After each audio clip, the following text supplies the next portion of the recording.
So, welcome back to Dublin Private Tour. My name is James, and just before we're going to discuss Irish politics here, but just very briefly, for those interested to learn more about the tours that we offer, simply go and email me on dublinprivatetour@gmail.com, and there will be a website going live in about 2 weeks by middle of July 2025. Dublin Private Tour at Gmail. Dublin Private Tour, www.dublinprivatetour.com. But we're here to talk about Irish politics today.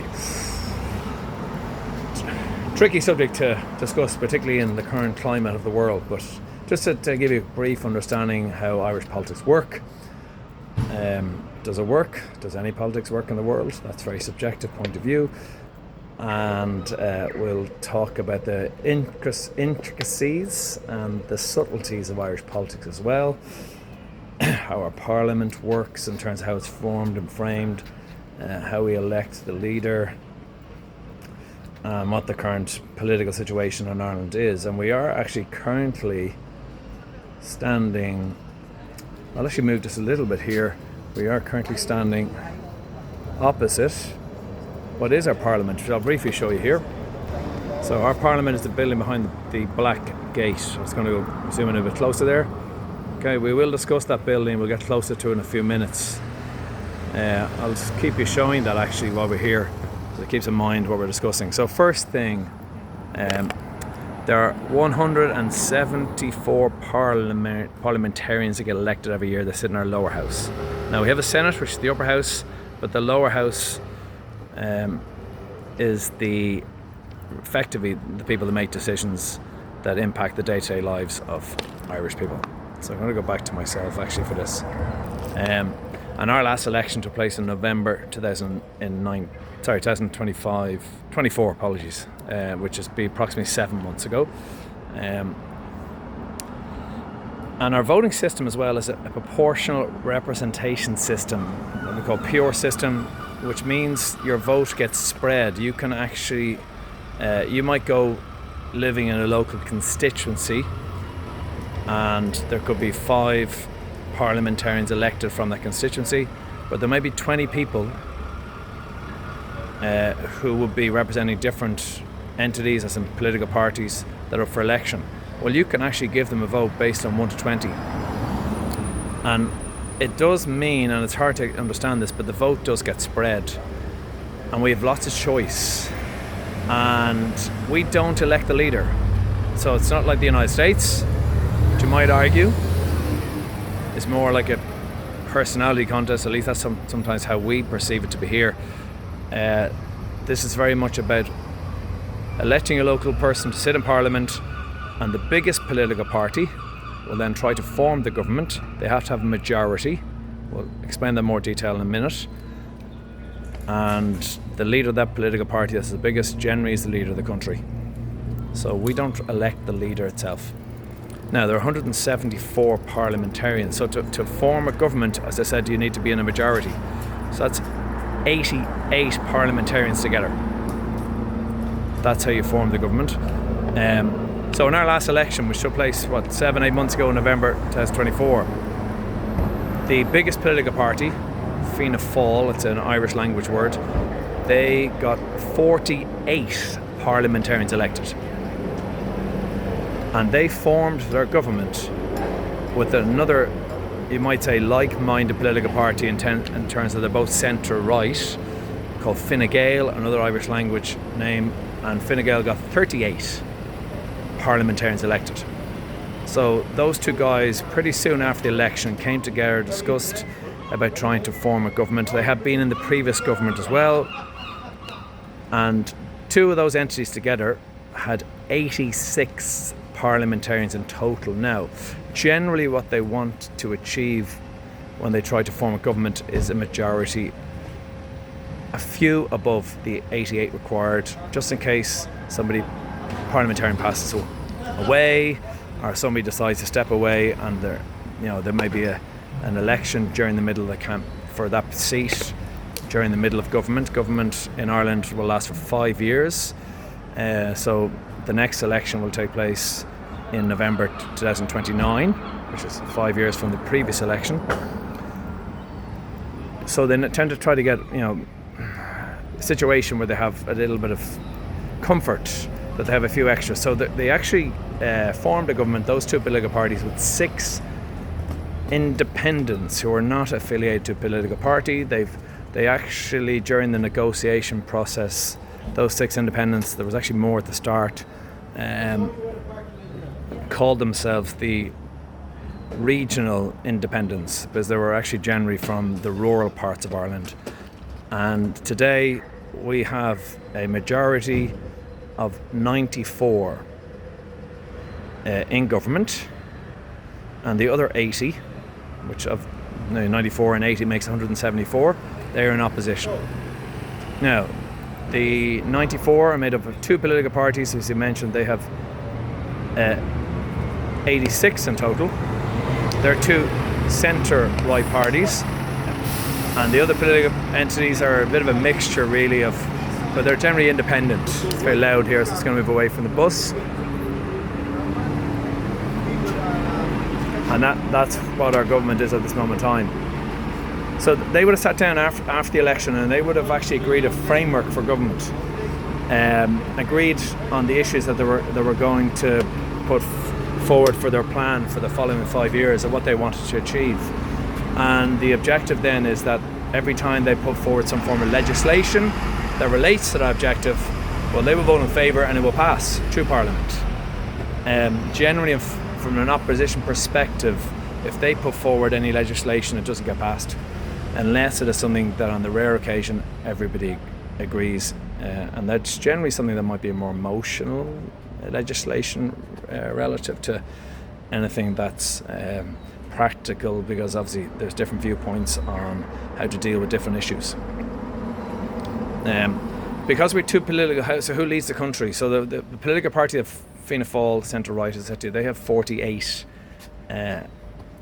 parliamentarians elected, and they're at this moment in time, the leader of that political party, a man called Micheál Martin. Micheál is the Irish language for Michael.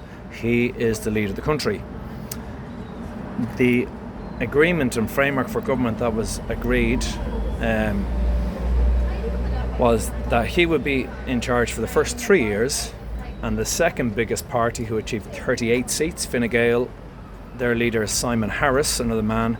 He is going to be in charge for the last 2 years of the 5-year term of government. You have to be 18 years of age to vote. Voting is not compulsory. In my understanding, I think somewhere in the region of it was just under 60% of the population that were eligible to vote in the last election. There is no postal voting, which is a really weird thing for most countries. I just think it's more down to our lack of technology to achieve that, but that's something that will come into place in the future. And to be a parliamentarian, you have to be 21 years or older. But when you go to the election ballot box, and let's say to me in my local constituency, there might be 5 parliamentarians getting elected, but there might be 20 choices. Those entities are a mixture of a wide variety of political opinions. So we have the 2 main centre-right parties. We have mostly then outside that political parties to the left, ranging from more far in the left to more in the middle of the left. The Social Democrats and the Labour Party be more in the middle left. Sinn Féin are the biggest left-wing political party, would have been previously more on the not extreme, but the more far left, but they've more moved into the middle recently, and there are some smaller parties that are more on the far left side as well. There isn't a lot of far right politics in Ireland. It's not that there isn't a sentiment against immigration, but in our last election it wasn't reflected. There was a couple of independents got elected that represent far right. That's less than 5 of 174 parliamentarians. The positives, I think, about Irish politics, and this is a rare thing to talk about, positives about politics, is I don't think there's a lot of divisiveness about our politics compared to what you might get in other countries in the world, because you got so much choice. And I think this is a lot as well in mainland Europe as well. They have quite similar systems of coalitions a lot. It means that people tend to come together and they have to form governments together, they have to compromise a lot, and it isn't one entity against another entity, as we get a lot in campaigns in South America, in North America, in the United States, for example, where it tends to be one person against the other person, and that obviously leads to divisiveness. So, I'm not saying they all got on great and they were all going around each other's houses for dinner and for drinks, different parties, but they generally got on reasonably well, understanding the idea that we need to come together. And at least the stability, I think, in the country and how our country is run as well. At this moment in time, we're only about 7 to 8 months into the term of the 5 years. There hasn't been any really major political scandals to date. And so far, the political side of things, I don't know, everybody will have different opinions, but I think it's been, there are lots of issues like the housing crisis here, the cost of living crisis, and a lot of people believe that the main parties in power are not doing anywhere near enough to resolve those issues. But compared to what's happening elsewhere in the world, and I'm referring in a very much a generalisation, a lot of what we see in the press, everything is much more stable here, and they tend to get on a bit better. The Parliament building itself is quite fascinating, so we're going to walk towards it now. It's actually officially called Dail Eireann. Everything important in Ireland has a Gaelic language title. So Dail Eireann means Assembly of Ireland, and it's where the government sit. It has been our parliament since 1922, but it is a building that they use that has been in existence from the middle 1700s. And if you can see, we're going to flip around to it. We have, very interesting as well, we have one policeman outside, which may be different to other parts of the world. Everything's a bit more relaxed. And this is the building. We'll just have a closer look here. We obviously can't go beyond the gate.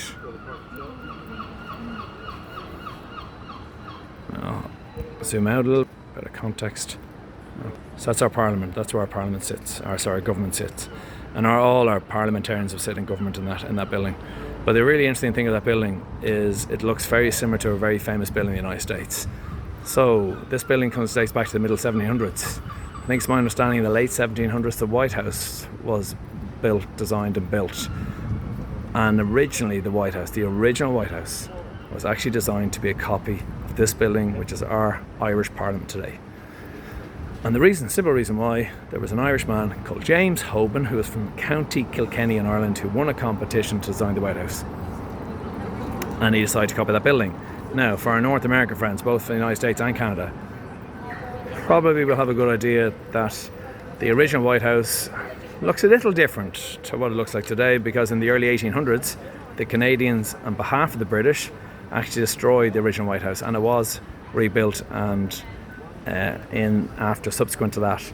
And when they did rebuild it, they did make a few subtle changes. So that's why you might see a bit of a difference. But fascinating enough, the original White House is designed to be what is our Parliament today. That's what we're looking at now. So I hope you enjoyed the video. If you want more information, or you want to look more at the videos that we go on, Dublin Private Tour on YouTube. If you want more information on the tours that we offer, covering obviously Dublin history, culture and politics, lots of other things, email me on dublinprivatetour@gmail.com. And lastly, there will be a website, as I said, going live soon, with all the options in our tours, which will be www.dublinprivatetour.com. Okay, see you guys, enjoy your day.